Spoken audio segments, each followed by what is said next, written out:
एक मुलाकात श्री प्रकाश जायसवाल के साथ। 2014 लोकसभा चुनाव के बाद कांग्रेस के कार्यकर्ता मायूस हैं। कांग्रेस के नेता इस बात को लेकर परेशान हैं कि कैसे जनाधार पार्टी का बढ़ाया जाए। कांग्रेस के पूरे हालात और योजनाओं पर बात करेंगे कांग्रेस के वरिष्ठ नेता श्री प्रकाश जायसवाल जी से। सुप्रकाश जी, न्यूज पर आपका बहुत स्वागत है। जिस तरीके से आप बहुत लंबे अरसे तक केंद्र में मंत्री रहे और कांग्रेस के साथ जाहिर आपका बहुत कई दशकों का रिश्ता है, जानना चाहूंगी जब आप केंद्रीय मंत्री नहीं है, आपकी सरकार की भी विपक्ष में भी अच्छी भूमिका नहीं, इस नंबर्स में कहीं तो बहुत अच्छी संख्या में नंबर्स नहीं है, ऐसे में आप कितना असहज महसूस करते हैं? देखिए, हम तो कतई असहज नहीं महसूस करते हैं, बल्कि ज्यादा सहज महसूस करते हैं। आप हमारी बात न कहिए, आप पार्टी की बात कहिए। आपने जो बात कही है कि इतनी करारी हार के बाद कुछ न कुछ कार्यकर्ताओं में निराशा तो आती ही है, इसमें कोई शक नहीं है। लेकिन कांग्रेस एक ऐसी पार्टी है जिसका 125 साल पुराना इतिहास है। जो लोग कांग्रेस से जुड़े हैं वो इतने मजबूत हैं कि इस तरीके की निराशा कुछ समय के लिए तो आ सकती है, लंबे समय के लिए नहीं आ सकती है। और मैं समझता हूं कि वो समय पूरा हो चुका है। धीरे धीरे उनकी निराशा अब उत्साह में जाग रही है। उसका कारण है कि पिछले 9 महीने के अंदर केंद्र सरकार जिस तरीके से फेल हुई है,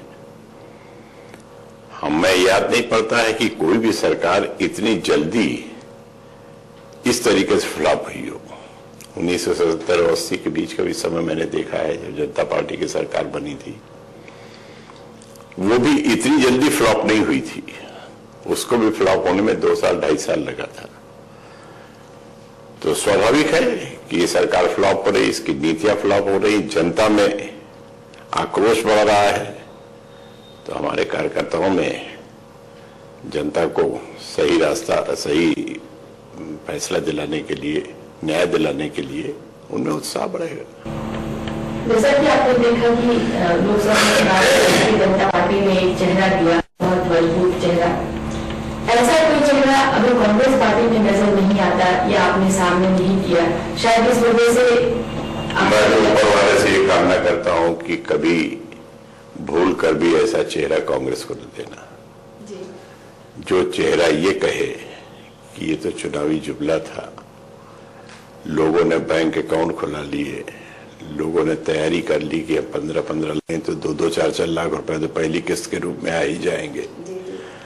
और भाजपा के प्रेसिडेंट ने 2 टूक ये कह दिया कि वो तो चुनावी जुमला था। तो हमें ऐसा चेहरा नहीं चाहिए, हम ऐसे चेहरे की दरकार भी हमें नहीं है। हमें चेहरा जो हमारे सामने हमारी नेता श्रीमती सोनिया गांधी है, राहुल गांधी है, ठीक है, उनकी तरह लफाजी नहीं कर सकते हैं, उनकी तरह झूठ नहीं बोल सकते हैं, उनकी तरह जोर जोर से जनता को आकर्षित नहीं कर सकते हैं, लेकिन जो बात कहते हैं वो ठोस होती है, जो तर्क देते हैं वो ठोस होते हैं, और जो उसके नतीजे निकलते हैं वो भी ठोस होते हैं। हमें ऐसा ही नेता चाहिए और ऐसा नेता हमारे पास है, श्रीमती सोनिया गांधी के रूप में और राहुल गांधी के रूप में। हम नहीं समझते हैं कि हमको किसी दूसरे नेता की दरकार है।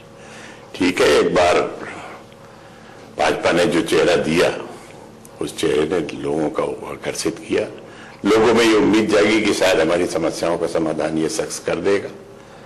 लेकिन अब धीरे धीरे करके जिस तरीके से पर्दाफाश हो रहा है उनके वादों का, जनता पूरी तरीके से ठगी महसूस कर रही है।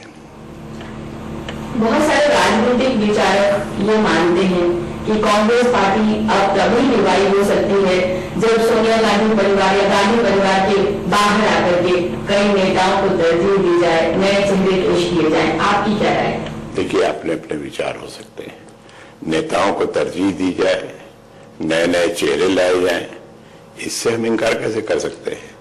लेकिन हमारी टॉप लीडरशिप वही रहेगी, उसको चेंज करने का सवाल ही नहीं उठता है। एक और आप समझ रहे हैं किस तरीके से, क्योंकि आप बहुत लंबे समय से उत्तर प्रदेश की राजनीति से जुड़े हैं, कांग्रेस की एक बहुत महत्वपूर्ण धूल रहे हैं यहाँ पर। जानना चाहूंगी कि उत्तर प्रदेश में जो कांग्रेस के हालात हैं वो छिपे नहीं हैं और यहाँ पर पार्टी को बहुत मेहनत करने की जरूरत है। क्या रणनीति है यूपी के लिए? देखिए, जैसा मैंने कहा कि कांग्रेस के हालात सब जगह खराब हुए और चूंकि उत्तर प्रदेश में पहले से भी कांग्रेस कमजोर थी, इसलिए यहाँ हालात और ज्यादा खराब हुए। लेकिन जैसे हालात खराब हुए और जिस तरीके से जनता पिछले 25 सालों में उत्तर प्रदेश में अलट के पलट के एक बार सपा, एक बार बसपा, एक बार सपा, एक बार बसपा, एक बार भाजपा सबको देख चुकी है, वो समय भी आएगा कि हमारे प्रदेश की जनता जागेगी और ये महसूस करेगी कि इन सभी से बेहतर कांग्रेस पार्टी थी।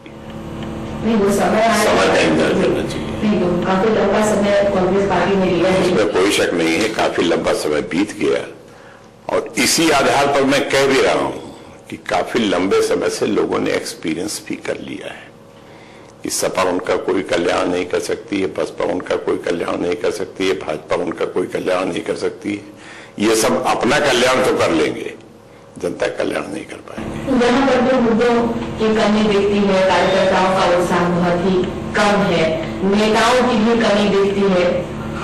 मुद्दों की कमी नहीं दिखती है, नेताओं की कमी दिखती है। कार्यकर्ताओं में जितना उत्साह होना चाहिए उतना उत्साह नहीं दिखता है, इस बात से हम सहमत हैं। लेकिन मुद्दों की कमी नहीं है। हमारे प्रदेश में हो क्या रहा है? दिन दहाड़े लूट हो रही, डकैती बढ़ रही है, जो जिसको चाहे लूट ले, जो जहां चाहे सरकारी विभाग में छेद कर दे, जहां चाहे भ्रष्टाचार कर ले, जितना पैसा चाहे उतना लूट ले। तो हो क्या रहा है? आपने देखा नहीं अभी नोएडा में क्या हुआ? ये हमारे यहाँ कारपोरेशन है, इसमें क्या हुआ? तो ये सब मुद्दों की कमी नहीं है। उत्तर प्रदेश सरकार की आलोचना करते हैं, बहुत बड़े नहीं होता आलोचना में, क्योंकि आप उनके हमदर्द भी हैं, केंद्र में उनके साथ सरकार भी बनाते हैं, तो उनकी आलोचना करते हैं। देखिए, राजनीति में कोई किसी का हमदर्द नहीं होता है। मुद्दों के आधार पर समझौते किए जाते हैं, मुद्दों के आधार पर समर्थन दिया जाता है, समर्थन लिया जाता है। हमदर्द हम कैसे हो सकते हैं? लेकिन कभी कभी मुद्दे ऐसे आते हैं कि जिनमें समर्थन मांगना पड़ता है और कभी कभी ऐसा वक्त आता है कि ये पार्टियां समर्थन देती भी हैं, समर्थन लेती भी हैं। जैसे लैंड एक्विजिशन का मामला है, समर्थन हमने मांगा, कुछ लोगों ने समर्थन दिया, और बहुत सारे मामले हैं समर्थन हम मांगेंगे। लेकिन इसके माने ये नहीं है कि हमने उनसे कोई समझौता, दीर्घकालीन समझौता कर लिया है, ऐसा कुछ नहीं है। जनता तक मैसेज कैसे पहुंचाएंगे? जनता भी देखती है, जनता भी समझती है, जनता जानती है कि कांग्रेस इस स्थिति में तो नहीं हमारी समस्याओं का समाधान कर देगी। अगर वो लैंड एक्विजिशन के मामले में किसी दूसरी पार्टी से समर्थन मांग रही है तो उसकी मजबूरी है। जनता ये बात जानती नहीं क्या? जनता अच्छी तरह समझती है। भूमि अधिग्रहण वाले मामले पर काफी लंबे समय के बाद देखने को मिला कि कांग्रेस पार्टी एकजुट है और कई जगहों पर धरना प्रदर्शन हुआ। देखिए, लैंड एक्विजिशन के मामले में मैं आपसे एक ही बात कहना चाहूंगा। आज से 1 साल पहले, 1 साल 1.5 साल के चिंतन के बाद लैंड एक्विजिशन एक्ट बना था 2013 में। क्या जरूरत थी उस पर परिवर्तन करने की? लेकिन जरूरत थी, ये बात अब समझ में आई है। जिन लोगों से बयाने लिए थे मोदी सरकार ने, चुनाव में जिनसे मदद ली थी, जिनके बल पर चुनाव लड़ा था, जिनके बल पर झूठ बोला था और जिनके बल पर चुनाव जीता था, उनके कर्ज चुकाने थे। और कर्ज चुकाना ये पहला कदम था जिसके माध्यम से उन्होंने कर्ज चुकाने की कोशिश की है। पॉलिटिकल पार्टी पूर्व में भी ऐसा करती रही है, ऐसे आरोप कांग्रेस पर भी लगते रहे हैं। बड़े इंडस्ट्रियल कोई ऐसा गंभीर आरोप कांग्रेस को पर कभी नहीं लगा। लेकिन चुनाव के बाद सबसे पहले कदम के रूप में लैंड एक्विजिशन एक्ट को छेड़ना, किसानों के साथ अन्याय करना, यह आरोप पहली बार लगा है और इस आरोप का जवाब केंद्र सरकार को देना ही पड़ेगा। केंद्र सरकार को देना होगा इस आरोप का जवाब। आपसे जानना चाहूंगी, कोल आवंटन मामले में जिस तरीके से आपकी सरकार के बड़े बड़े लोग, यहाँ तक कि पूर्व प्रधानमंत्री भी उसके घेरे में आए हैं, क्या कहना चाहेंगे आप? आपको पूरा केस पता है? सरसरी तौर पर इतना समझ रही हूँ कि उसमें हालांकि बहुत सारे एलोकेशन का प्रोसेस किसने शुरू किया था? एनडीए की सरकार ने शुरू किया। 24 कोल ब्लॉक एनडीए की सरकार ने आवंटित किए थे। हमारी सरकार ने तो केवल उसी पॉलिसी को फॉलो किया जिस पॉलिसी को एनडीए ने लागू की थी। तो सबसे पहली बात तो ये कि अगर उसको घोटाला मानते हैं तो एनडीए वाले भी कन्फेस करें कि हाँ, उस घोटाले की शुरुआत हमने की थी।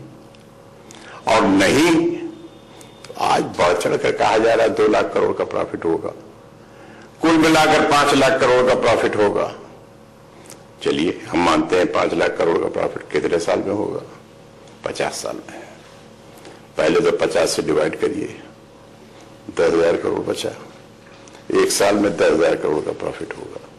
फिर उसके बाद जो आप रॉयल्टी देते हैं अभी राज्य सरकारों को, ऐसा तो है नहीं कि राज्य सरकारों को रॉयल्टी नहीं दी जाती, उसको माइनस करिए, कितना बचेगा? 3,000 करोड़। 3,000 करोड़ रुपए का प्रॉफिट सरकार को होगा। चलिए, हम मान लेते हैं।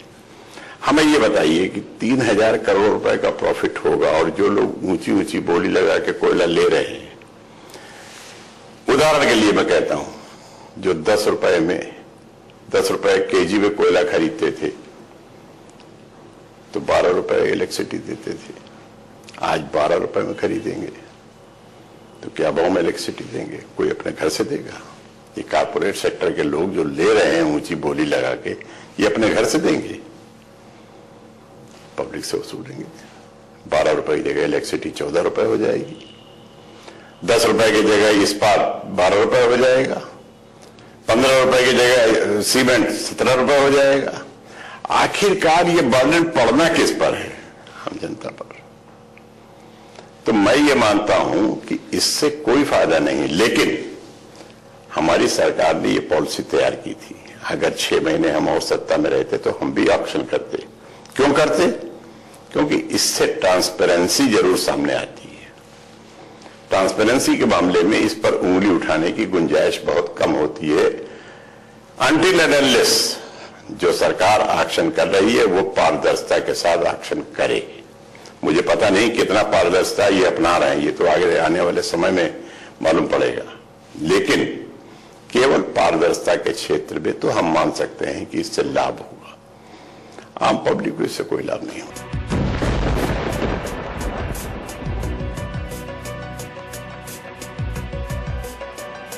आपकी 10 साल जब कांग्रेस की सरकार थी, काफी सारे और भी मामलों में भ्रष्टाचार को लेकर के सवाल खड़े होते थे और जाहिर है वो एक चुनौती बन गई, वो बात भ्रष्टाचार। और आप तो इतनी 9 महीने हो गए ये सरकार भ्रष्टाचार को लेकर ही तो सत्ता में आई।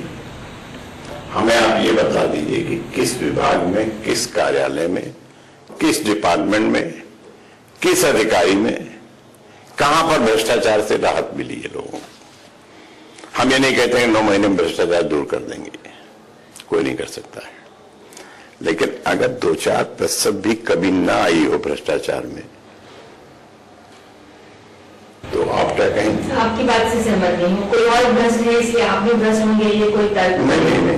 भ्रष्टाचार, देश में भ्रष्टाचार की आप पूछ रही है ना कि देश में भ्रष्टाचार को लेकर आपकी 10 साल में सरकार की फजीयत हुई है, तो देश के भ्रष्टाचार के ऊपर ही मैं प्रकाश डाल रहा हूं कि देश का भ्रष्टाचार कहां कम हुआ 9 महीने में। कहीं कम हुआ तो बता दें। हाँ, एक बात जरूर है कि इनकम टैक्स का बजट आया, आपके साल का जो रेवेन्यू का बजट आया, योगा को माफ कर दिया गया। क्यों माफ कर दिया गया? योगा पर सारी ड्यूटी, सारे टैक्स माफ कर दिए गए। एहसान चुकाए जा रहे हैं, कारपोरेट सेक्टर के एहसान चुकाए जा रहे हैं।